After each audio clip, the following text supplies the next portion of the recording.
I'm Pewter Report publisher Scott Reynolds. It's time for this week's Bucs Mailbag presented by Amuni Financial. This week's questions are about a possible Mike Evans contract extension. Will the Bucs use some salary cap space created from an Evans extension for Dalvin Cook? Can Shaq Barrett come back from his torn Achilles? And would the Bucs pursue quarterback Dak Prescott next year if the Cowboys didn't sign him to a contract extension? Let's get to this week's Bucs Mailbag for the answers. Question number 1, when do you expect Mike Evans to sign his contract extension, and how long is the extension going to be? Here's my answer. I reported that the Bucs would be working with Mike Evans on a contract extension this summer back in my SR's Fab 5 column on pewterreport.com on May 26th, and it looks like it's starting soon. It turns out the team got creative in order to clear some cap space to sign its rookie class by restructuring the final contract years of left tackle Tristan Wirfs and safety Antoine Winfield Jr., instead of having to extend Evans' contract to get that done. Wirfs, who will be playing on his fifth-year option next season in 2024, and Winfield will likely be re-signed to long-term extensions prior to the 2024 season. But first up is an extension for Evans, who is entering a contract year with a $23.7 million cap hit in 2023. The Bucs will need some additional cap room to sign their practice squad players and have some flexibility to add an additional free agent or sign some emergency players when injuries strike in season. Extending Evans' contract could free up around $10 million in salary cap room for the Bucs this season. With Evans turning 30 this August as he enters his 10th year in Tampa Bay, I suspect he'll be given a deal similar to what the Bucs gave Chris Godwin in 2022, which was a 3-year, $60 million contract worth $20 million per year. Evans has given millions of dollars away in charity over the years and has never really been about the money. In fact, he offered to take a pay cut to help the team re-sign Godwin, but that wasn't necessary. Because he's been the Bucs' 1A receiver and Godwin has essentially been wide receiver 1B, I could see the team giving Evans slightly more than $20 million per year on average just to maintain that pecking order. Look for a contract extension for Evans to be completed before or during training camp. Question number 2. With news breaking that the Buccaneers are working with Mike Evans and his agent on an extension, do you see the team pursuing a running back with the freed up cap space, possibly Dalvin Cook? Here's my answer. As I've mentioned several times, the Bucs won't be pursuing Dalvin Cook, and I stand by that reporting. Cook, who was recently released by Minnesota, has generated a lot of interest around the league and is being patient, according to several reports.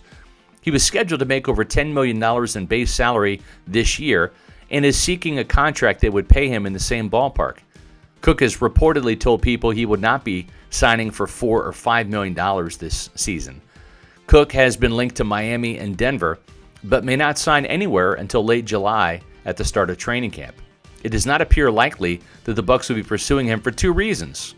The first is his price tag, which is out of the Bucs league right now. And the second is the fact that the Bucs really like Rachaad White's potential, as well as their stable of young running backs. Keyshawn Vaughn, a former third-round pick, has improved behind the scenes and is the current backup to White. He's in a contract year, and newly signed Chase Edmonds is also on a 1-year prove-it deal. The Bucs are very high on Sean Tucker, an undrafted free agent out of Syracuse, who's been sidelined with a heart condition that was detected at the NFL Scouting Combine. That condition is clearing up, and Tampa Bay is hopeful that he will be medically cleared by training camp. Folks around Bucs headquarters are calling Tucker Baby Nick Chubb. We'll see if he can live up to that billing. Question number 3. What do you expect from Shaq Barrett this year? It just feels like coming off a major injury and a horrific family tragedy is a lot, and no one could blame him for any level of play this year. Do you think he will rebound? Here's my answer. That is a question no one at the team's Advent Health Training Center is capable of even answering right now. Shaq Barrett, who turns 31 in November, is a real wild card for the Bucs this season. On one hand, the team is really counting on him to revert back to his Pro Bowl form of getting 8 to 10 sacks per season and living up to his $18 million per year contract. The Bucs are paying Barrett handsomely to perform at a high level, and the team's pass rush suffered without him over the second half of the 2022 season. Barrett was having a subpar year prior to his Achilles injury in Week 8 with just 3 sacks, and nose tackle Vita Vea wound up leading Tampa Bay in sacks with just 6.5, which was a career high for Vea. Achilles injuries can be tough to overcome, very tough. And there are some encouraging examples, though, that Barrett could draw from. In 2013, Terrell Suggs bounced back with a 10-sack season and was a Pro Bowler after missing the second half of the 2012 season with an Achilles injury. Suggs was 31 at the time, but only suffered a partial tear.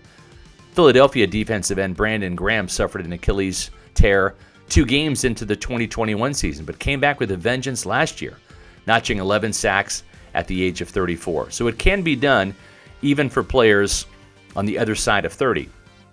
Barrett has had to endure the tragedy of losing his 2-year-old daughter to a drowning accident this offseason. If I had to guess, Barrett will be highly motivated to have a great season. But no one could blame him if he falls short in his recovery and underwhelms, given the circumstances. To safeguard the team against that possibility, the Bucs drafted 2 pass rushers in Yaya Diaby and Jose Ramirez, in addition to re-signing Anthony Nelson to a 2-year deal to help shoulder the pass rush load.